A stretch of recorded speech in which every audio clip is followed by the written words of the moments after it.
Hey, I wanted to check in real quick because my good friend Shane Mahoney, I've been on a kick. This is the season of life when people write books, when your peers write books. So there's this season of life where your peers get married.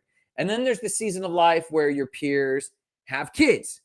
And then there's the season of life where they're getting divorced or having their second kid.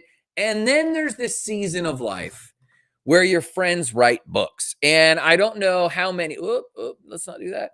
I don't know how many of you and your friends have written books, but I seem to have a ton of friends. And another author, Money Coach Chris, rightly pointed out that that's probably because you're running with your peers are all running and thinking the same thing because they're all running in the same vein. They're having the same thoughts. They're inspired or whatever it might be. And I thought that's probably a really good assessment. There we go. There we go. Let me tag my friend Shane Mahoney here because this one's about him. So I'm going to tag him, Shane Mahoney. There he is. Boom. He's tagged.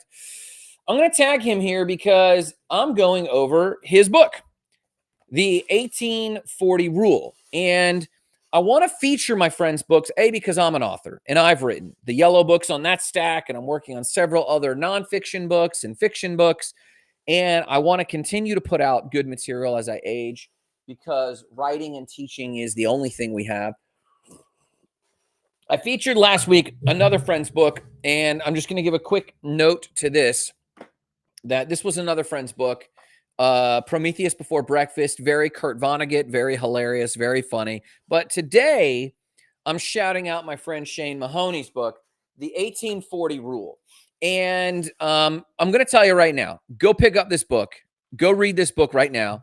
Go to Amazon or go to Shane's website, wherever you can get it. But I'm going to read briefly a small excerpt from this book, very small. Just a few paragraphs here. And then the premise of the book, what is the 1840 rule? And he gets into it very early in his book. So I'm going to read it to you in order to let you hear from his story. Shane's story is his own to tell. And I'm not going to tell his entire story or what's going on, but he's been very public about a diagnosis. And you need to go check out his Facebook feed because he's very forward with dealing with it. But this book has been in the works long before that, I think. I feel like it's been long before that. And though he wrote an introduction and some paragraphs reference his diagnosis, he's been plugging away at this thing. So real quick, without further ado, let me read this to you because this is very well written, very inspiring. He says, I've dedicated my life to helping people go on out of this world experiences, not once in a lifetime experiences. Why? Because people wait their whole life for that once in a lifetime experience without really knowing there's a difference between having an ordinary experience and an extraordinary one that goes much deeper than the price point.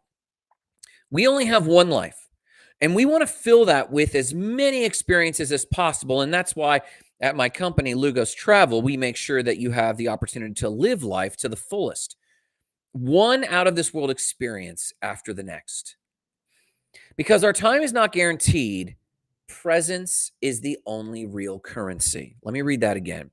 Because our time is not guaranteed, presence is the only real currency. This is phenomenal.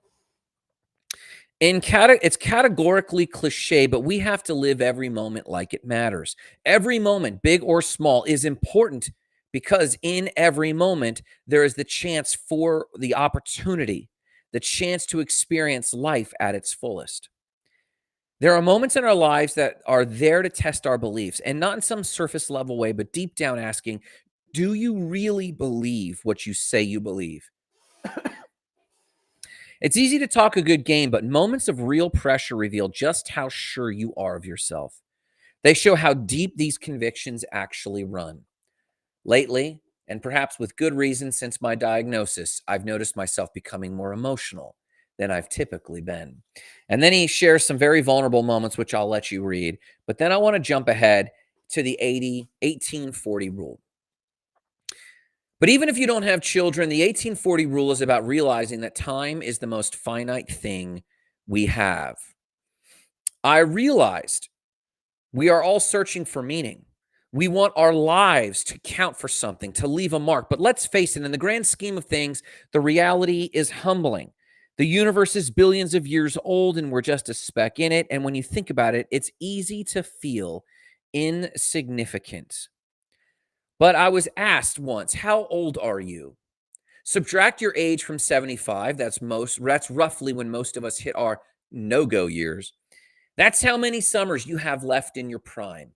For me, when I was asked this question at 35, it was 40. What's your number? 75 minus your age. That's how many summers you have left. Now, if you have kids, calculate your 18. How old is your oldest child?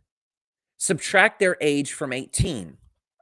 When I was originally asked this question, I had 18 summers left with my son and 40 years left on my own for how many summers I have left. Write these numbers down. Put them somewhere you'll see them every day. Make them your phone wallpaper. Stick them on your bathroom mirror, whatever it takes, because once you see these numbers, you can't unsee them. Look, I'm not trying to scare you. I'm trying to wake you up. The same way someone woke me up when they said, "Oh, so you have 40 summers left?" Because after that conversation, I changed everything. Not all at once. I'm not naive, but I started making decisions differently. Instead of asking, "Can I afford this?" I started asking, "Can I afford not to do this?" Instead of saying maybe next year, I started saying, "Why not now?" Why we don't want to get to the end of these 40 summers and then ask, was it worth it? We answer yes, but so stop waiting and start doing and start living the 1840 rule. I really believe in this. You know, I've heard this quote before. How many summers do you have left? And when Shane was asked this at the time, he had 40 summers left based on the average go years, the average time that we have to keep moving. But then he had another wake up call, and that's how many summers you can have with your son.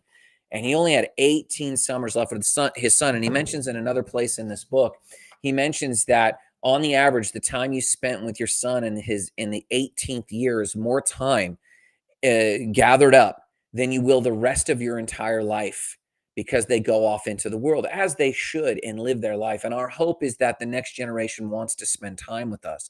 But the truth is on the averages, they don't.